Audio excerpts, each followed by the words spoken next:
எல்லாத்துக்கும் ஹாய் வணக்கம் and welcome back to Jaya's life. இன்றைக்கி நம்ம வீடியோவில் சேவிங்ஸை பற்றி தாங்க பார்க்க போகிறோம். சேவிங்ஸ் அப்படின்னா சேவிங்ஸை பற்றி இல்லை, நம்ம பண்ணுற ஒரு குட்டி குட்டி மிஸ்டேக்ஸ் பற்றி தான் பார்க்க போகிறோம். இப்போ வீடியோக்குள்ளே போயிடலாங்களா? ஃபஸ்ட்டு டிப் வந்து பார்த்தீங்க, அதாவது ஃபஸ்ட்டு மிஸ்டேக் வந்து பார்த்தீங்க அப்படின்னா, நான் தான் பெரிய ஆள் அப்படின்னு காமிச்சிக்கிறதுக்காக ஒரு சில விஷயங்கள் வந்து இப்போ செலவு பண்ண ஸ்டார்ட் பண்ணிட்டோம். இப்போல்லாம் பர்த்டே பார்ட்டியே வந்து ரொம்ப கிராண்டாக கொண்டாடுற மாதிரி இருக்குது. ஆனால் இன்னும் நான் அந்த மாதிரி ஆளுகளை மீட் பண்ணவும் இல்லை, அந்த மாதிரி பர்த்டே ஃபங்க்ஷன்ஸுக்கும் போனதில்லை. கல்யாணம் அப்படிங்கிறதே எனக்கு பெரிய செலவாக தான் எனக்கு ஃபீலாக இருக்கும். ஏன்னா அந்த காசு இருந்தால் அப்படின்னா அவன் புள்ள பசங்களோட பேரில் ஒரு 10 இயர்ஸ்க்கு டெபாசிட் பண்ணி வச்சாங்கன்னா அவங்களுக்கு ஒரு சப்போர்ட்டாக இருக்கிற மாதிரி இருக்கும், ஒரு கான்ஃபிடென்ட்டாக இருக்கிற மாதிரி இருக்கும்.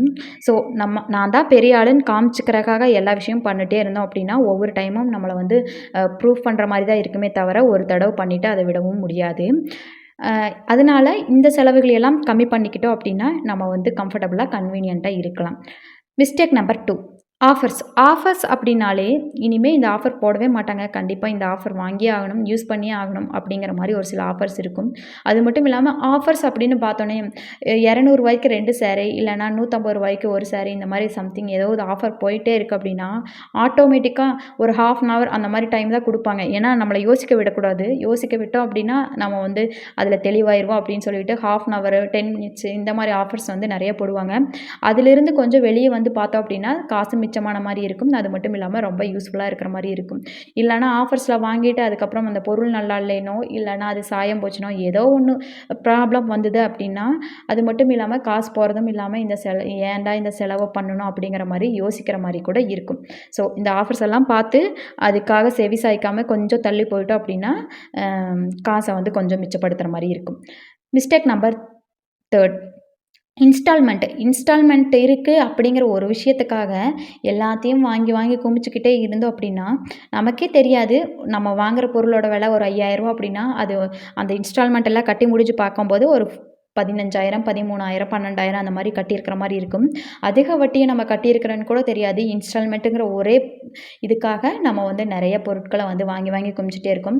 அது மட்டும் இல்லாமல் இன்ஸ்டால்மெண்ட்டில் தான் வாங்குறோம் அப்படின்னு அந்த மாதம் முடியுதா, அந்த ஒரு பொருள் வாங்கி அந்த மாதம் கட்டி முடிய போகுது, உடனே அடுத்த பொருளுக்காக வந்து நம்ம போயிடுறது. ஏன் அப்படின்னா இன்ஸ்டால்மெண்ட்டு தானே, மாதம் மாதம் ஒரு பொருள் அதுக்காக கட்டுவோம் அப்படின்னு சொல்லிட்டு. அதுக்காக நீங்கள் வாங்காமையே இருக்கணும் அப்படிங்கிற மாதிரி சொல்கிறீங்களா அப்படின்னு கிடையாது. நமக்கு என்ன தேவை என்ன தேவையில்லை அப்படிங்கிறத வந்து நம்ம யோசிக்கணும். ஒரு 10 நாள் அதுக்கு டைம் கொடுக்கணும். இந்த பொருள் நம்ம வீட்டுக்கு தேவையா தேவையில்லையா, இது வாங்கினா யூஸ்ஃபுல்லாக இருக்குமா அப்படிங்கிறத வந்து நமக்கும் கம்ஃபர்டபுளாக இருக்குமா, நமக்கு ஃபினான்ஷியலி இதை நம்ம வந்து மேனேஜ் பண்ண முடியுமா அப்படிங்கிறத வந்து திங்க் பண்ணிக்கிட்டு அதுக்கப்புறம் வாங்க ஸ்டார்ட் பண்ணோம் அப்படின்னா அதில் ஒரு திருப்தி இருக்கிற மாதிரி இருக்கும், ஒரு சாட்டிஸ்ஃபையிங் இருக்கிற மாதிரி இருக்கும் அந்த பொருளை வாங்கினதில். அப்படி இல்லாமல் பண்ணணும் அப்படின்னா அந்த பொருள் வந்ததையும் வந்து நம்மளால் என்ஜாய் பண்ண முடியாது. அந்த மாதம் மாதம் கட்டணமே அப்படிங்கிற ஒரு ப்ரெஷர் மட்டும்தான் இருக்கிற மாதிரி இருக்கும். மிஸ்டேக் நம்பர் 4, கணக்குலேயே வராத செலவு. அதாவது ஜிபேயில் இப்போல்லாம் வந்து பெருசாக காசு கையில் வச்சுக்கிறதே இல்லை. எங்கே போனாலும் ஜிபே இருக்கான்னு கேட்டு பழகிட்டோம். ஸோ அதில் என்ன பண்ணுறோம் ஏது பண்ணுறோங்கிறது ஒரு கணக்கே நமக்கு தெரியறதில்ல. எப்போ செலவு பண்ணோம் எத்தனை செலவு பண்ணோன்னு கூட தெரியாது. எப்போது நோட்டிஃபிகேஷன் வரும், ஐயோ நான் எப்போ செலவு பண்ணேனே அப்படிங்கிற மாதிரி தான் நமக்கு தோணும். ஏன்னா நம்ம 3 நாளைக்கு முன்னாடி செலவு பண்ணியிருப்போம். அது 3 நாள் கழிச்சு ஒரு சில சமயத்தில் வந்து பேங்க்லேருந்து நம்மளுக்கு நோட்டிஃபிகேஷனே வர ஸ்டார்ட் ஆகும். முதல்லலாம் காசு கையில் இருந்துச்சு அப்படின்னா நமக்கு எதுக்கு செலவு பண்ணுறோம் என்ன செலவு பண்ணுறோன்னு அந்த மாதம் ஃபுல்லாக கரெக்டாக கணக்கு சொல்ல தெரியும். ஆனால் இப்போ ஜிபே இருக்கிறதுனால அது வந்து நம்மளால் சொல்லக்கூட கூட முடியறதில்ல அடுத்த நாளே. ஸோ ஜிபேயில் என்ன பண்ணுறோம் ஏது பண்ணுறோங்கிறத டெய்லி ஒன்ஸ் செக் பண்ணிக்கிட்டோம் அப்படின்னாலே வந்து செலவுகளை கொஞ்சம் கம்மி பண்ணுற மாதிரி இருக்கும். மிஸ்டேக் நம்பர் 5, செலவு பண்ணுறது அப்படிங்கிறது இப்போ எமோஷ்னலாக ஆயிடுச்சு. அதாவது சந்தோஷமாக இருந்தால் ஃப்ரெண்ட்ஸுங்களுக்கு பார்ட்டி வைக்கிறது, இல்லை சோகமாக இருந்தால் பிரியாணி சாப்பிட்றது ஆர்டர் பண்ணுறது அப்படிங்கிற மாதிரி ஆகிட்டு அதுக்காக வந்து இப்போ நிறைய கடன் வாங்குற மாதிரி ஒரு சுச்சுவேஷன் ஆயிடுச்சு. எனக்கு சோகமாக இருக்குது அப்படிங்கிற ஒரு விஷயத்துக்காகவோ இல்லைன்னா நான் சந்தோஷமாக இருக்கேன் அப்படிங்கிறதுக்காகவோ வாங்கி வாங்கி என்ன ஆயிடுச்சு அப்படின்னா அது வந்து ஒரு ஆபத்தான ஹேபிட்டாகவே மாறிடுச்சு. இந்த மிஸ்டேக்ஸ் எல்லாம் பண்ணாமல் இருந்தோம் அப்படின்னா சேவிங்ஸ் வந்து இன்னுமே நல்லா பண்ணலாம். அதாவது இருக்கிற பணத்தில் எனக்கு இவ்வளோலாம் வருமானம் வரல அப்படின்னா அதுலேயும் உங்களால் சேவிங்ஸ் பண்ண முடியும் அப்படிங்கிறத பற்றி தான் இந்த மிஸ்டேக்ஸை உங்ககிட்ட சொல்லிட்டு வந்துட்டுருக்கேன். மிஸ்டேக் நம்பர் 6, பட்ஜெட் போடாமல் செலவு பண்ணுறது. மாதம் அந்த சம்பளம் வந்த உடனே தடாபுடான்னு வேணுங்கிற செலவை பண்ணி போட்டு 10 நாளுக்கு அப்புறம் பார்த்திங்க அப்படின்னா காசு இல்லைன்னு சொல்லி மண்டையை பிச்சுட்டு அதுக்கப்புறம் ஒரு மிளகாத்தூள் வாங்கிட்டு வாங்க ₹10 அப்படின்னு சொன்னால் கூட அதுக்காக நிறைய ப்ரெஷர் எடுத்து வீட்டில் சண்டை போட்டுட்டு அப்போ காசு கொடுத்தேன் இப்போ காசு கொடுத்தேன் அப்படின்னு சொல்லிக்கிட்டே இருந்தோம் அப்படின்னா நம்மளுக்கும் டென்ஷன், நம்ம வீட்டில் இருக்கிற எல்லாத்துக்கும் டென்ஷன். அது மட்டும் இல்லாமல் அந்த மாதத்தை எப்படி கொண்டு போகிறது அப்படிங்கிற மாதிரி நிறைய டென்ஷன் இருக்கும். அதுக்கிடையில் குழந்தைகளோட படிப்பு செலவுக்கு அதுக்கு இதுக்குன்னு ஏதாவது கொஞ்சம் கொஞ்சம் காசு தேவைப்பட்டுட்டே இருக்கும். இது என்ன அப்படின்னா அப்படின்னா, மாசம் முதல்லயே வந்து இதுக்கெல்லாம் குடுக்கணும். மிச்சம் எவ்வளோ கையில இருக்கு, இதில எப்படி செலவு பண்ணலாங்கிற ஒரு கால்குலேட் பண்ணிக்கிட்டோம் அப்படின்னா, நமக்கு கம்ஃபர்டபுளா, கன்வீனியன்ட்டா, பீஸ்ஃபுல்லா இருக்கிற மாரி இருக்கும். மிஸ்டேக் நம்பர் 7 வந்து இப்பவே வாங்கி ஆகணும். அதாவது இந்த ஆஃபர் இந்த நாள்லேருந்து இந்த நாள் வரைக்கும் தான் இருக்க போகுது. பைக்குக்கோ, இல்ல எலக்ட்ரானிக்ஸ் நம்ம பெரிய ஒரு பொருளா இன்வெஸ்ட் பண்றோம் அப்படின்னா 1,00,000க்கு மேல இப்பவே வாங்கி ஆகணும் அப்படின்னு சொல்லிட்டு, ஆஃபர் இனிமே வரப்போறதே கிடையாது அப்படிங்கிற ஒரு சிச்சுவேஷன நம்மளே கிரியேட் பண்ணிக்கிட்டு, நம்ம வந்து அந்த பொருள வாங்கிருவோம். அந்த பொருள வாங்குனதுக்கப்புறம் கொஞ்சம் பெரிய அமௌண்ட்டாவும் இருக்கும் இல்லைங்களா? அத கட்டுறதுக்காக ஓடிட்டே இருக்கிற மாரி இருக்கும். சரி இன்னைக்கு கொஞ்சம் ரெஸ்ட் எடுத்துக்கலாமா, உடம்புக்கு முடியல அப்படின்னு யோசிச்சா கூட, அச்சச்சோ! வேண்டாம்.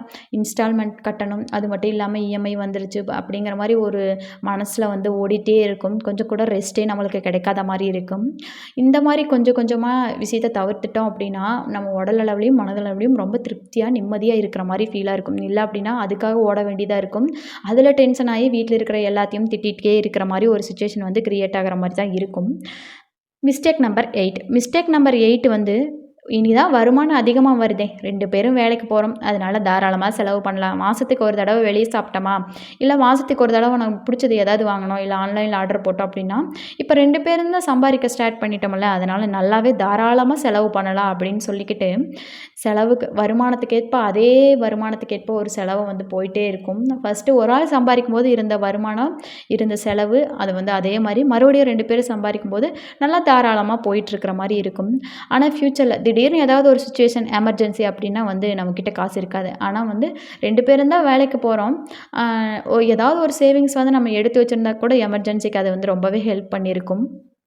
எமர்ஜென்சி அப்படிங்கிறது கெட்ட விஷயம் மட்டும் கிடையாது. ஒரு சில நெறைய நல்ல விஷயங்களும் இருக்கு இல்லைங்களா? அதுக்காக நம்ம முன்னாடியே நம்ம 2 பேரும் வேலைக்கு போறோம் அப்படின்னா, 2 பேரும் சேர்ந்தோ, இல்ல யாரோ ஒருத்தர் வீட்ல வேலைக்கு போறாங்க அப்படின்னா, ஃபர்ஸ்ட்டு மாசம் ஒரு செலவாவே வந்து சேவிங்ஸ் அப்படிங்கிற ஒரு 10% இது வந்து சேவிங்ஸ்க்குன்னு ஃபர்ஸ்ட்டு எடுத்து வச்சுட்டு, அதுக்கப்புறம் டு டூ லிஸ்ட் போட்டு நமக்கு என்னென்ன தேவை, என்னென்ன வேணும் அதுக்கெல்லாம் லிஸ்ட் போட்டுட்டு, மிச்சம் இருக்கிற காசுல வந்து நம்ம செலவு பண்ணுறதுக்கோ, இல்ல மெடிக்கல்ஸ்க்கோ அது மாரி யூஸ் பண்ணிட்டோம் அப்படின்னா, ரொம்ப திருப்தியா இருக்கிற மாரி இருக்கும். நமக்கும் ஓகே. நமக்கு ஏதோ ஒரு பேக்கப் இருக்கு அப்படிங்கிற ஒரு சாட்டிஸ்ஃபையிங்ல நம்ம வந்து லைஃப்ப கொண்டு போற மாரி இருக்கும்.